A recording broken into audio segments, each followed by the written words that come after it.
Hey, fourth grade, ready for your week 8 art lesson? We're going to begin our long unit on talking about endangered species and drawing realistically. Now, if you were here last year with us in 3rd grade, and if you were here the year before in 2nd grade, you've already done some realistic looking artwork with me when we looked at the sunflowers in 2nd grade and your frogs in 3rd grade. We're going to be doing some very similar techniques when we talk about these endangered animals. But first, let me introduce you to something. This is the Saving Endangered Species Youth Art Contest. It has been running for 15 years now by the Endangered Species Coalition, or the ESC, and they are doing this this contest for students from kindergarten all the way up to 12th grade, as long as they are residing in the U.S. The picture below is one of their previous winners from a high school student, and then I just wanted to show you their logo in case you see it anywhere else. The grand prize winner wins a round-trip flight arranged by the ESC to Washington, D.C., and then accommodations to attend the reward ceremony. They also receive a plaque, an art lesson from a professional wildlife artist, in person or over the internet, and $50 worth of supplies from a company called ChartPack. If you win the grade category prize, you also receive a plaque and $25 worth of art supplies.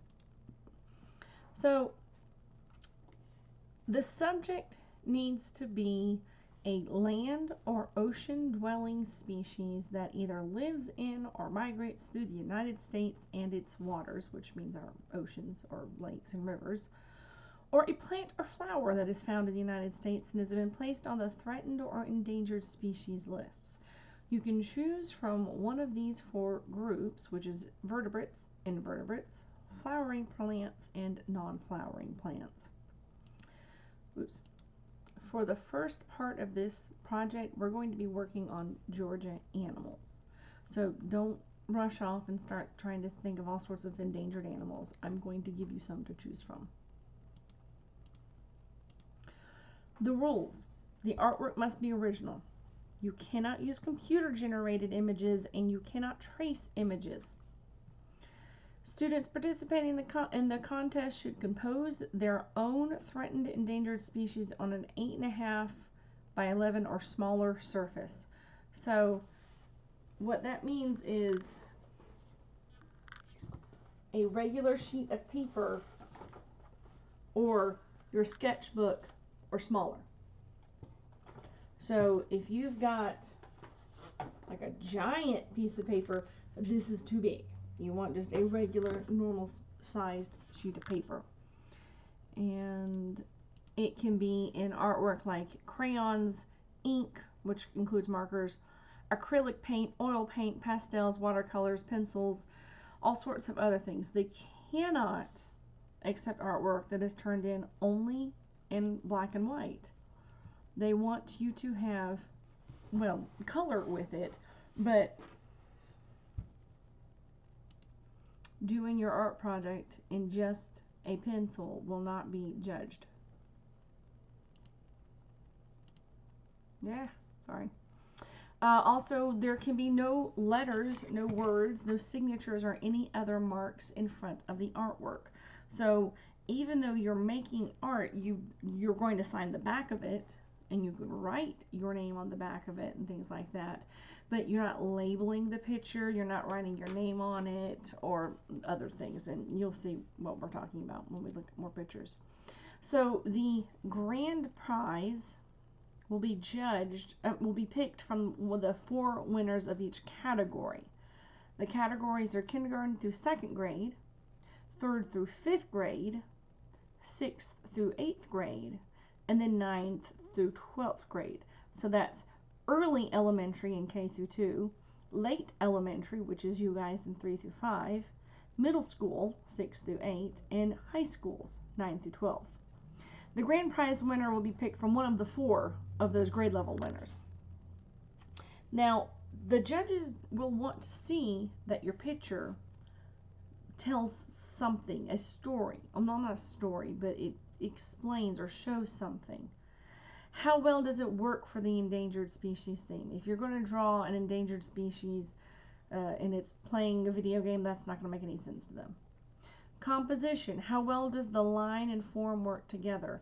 If you just draw an endangered species, the humpback whale, in the middle of your paper and then you don't put anything else around it, that's not going to do much for them, because composition means how it looks. Color. How does your color enhance the picture? If you use all dark, muddy colors, is it going to be something that pops out to them, or is it going to be something that's a little, it makes them want to pass it over? And imaginative. How imaginative is it that you looked at your species? If you just copy a picture off of the internet, that might not be as interesting. Let's look at some of the past elementary school winners.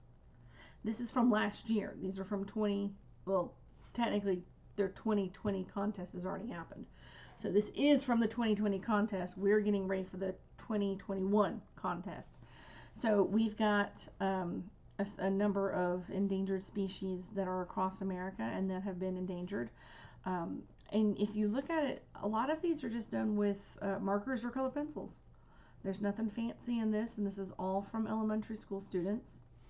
The grand prize winner came from a high school student who painted this, but really, I don't see anything here that one of my students couldn't do. So, I know that was a lot of information to dump on you. We're not going to start immediately on drawing.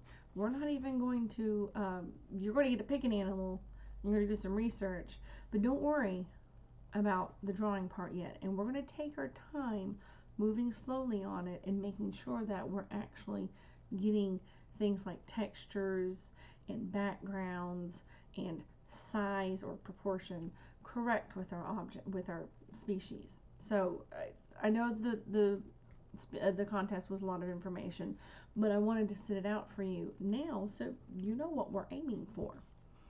What are we doing today for this? So you're going to pick a species from Georgia. You're going to research the species, including looking for some more images, and then you're going to make a Google document on your assignment and put all the pictures that you find in there for your species. This will also help me know who's doing what from Georgia. So let's talk about the things from Georgia. I just picked 2 from some of the easier things to do. 2 of Georgia's endangered plants, the fringed campion and the green pitcher plant. You can see some information here about them, like where they're usually located, what kind of environment it would be in, and the reason for it being endangered. The fringed campion is usually found in the coast and below the fall line. It usually is in hardwood or pine forests, usually along a river, bluff, or a small stream. And the reason it's endangered is residential development, people who, logging companies who have been cutting down trees, and there's a plant called the Japanese honeysuckle, which apparently will just overgrow and consume most of where the fringed campion lives. There's the green pitcher plant. The only current place that we know of it living wild in Georgia is in Towns County. It likes to be in marshy, open meadows, usually with sandy places too, and near some trees called the red maple black gum low, or the low woods. Low woods means like they're not, they're usually near the coast. And it's been endangered because of commercial sale. People have found them, tried to pick them and sell them, and then residential and agricultural development has been encroaching upon their area. So here's some more here's some bigger pictures of them, with the fringed campion being at the top and the pitcher plant being at the bottom, and these give you some really good examples of where they live. Let's talk about some Georgia endangered fish. You've got the Etowah darter and the I don't know if I'm going to be able to get this one right this time. Conesuga log perch. So both of these come from particular rivers, and these are freshwater things. These in particular are freshwater. I think you can find some saltwater endangered fish, but I chose to stick with freshwater fish. In particular, I picked the Etowah because my family owns land up in Dahlonega, which is near the Etowah. So I was kind of curious to see that on there. Both of them like to live in a particular river. The Etowah darter lives in the Etowah River. The Conesuga, I think, log perch lives in the Conesuga River. They both tend to have the same kind of environment, which is those pools that happen in creeks or rivers nearby them. And both of them are being endangered for dams or reservoirs being constructed and poor water quality in the rivers and where they're living. So here's some more examples of the type of pictures you can find for them. We have endangered birds in Georgia. The wood stork, not the wood stock, which is the place I used to live, and then the red-cocked woodpecker. Both of these are being declined. Most of these are losing their habitats. They don't have places to live very much. So they're being forced to move. Because they're being forced to move means they might not be able to have children, have little, baby birds in the future. They can't find others. And here's some other pictures of our Georgia endangered birds. I'm going to point out, as far as I can tell, this is a boy woodpecker. This is the girl. And I believe this is the boy wood stork. And this is the girl. It doesn't really make a difference, but in case people are wondering why he's got red on his head and why his wings are black, it's because there's usually a difference in the boy and girl birds.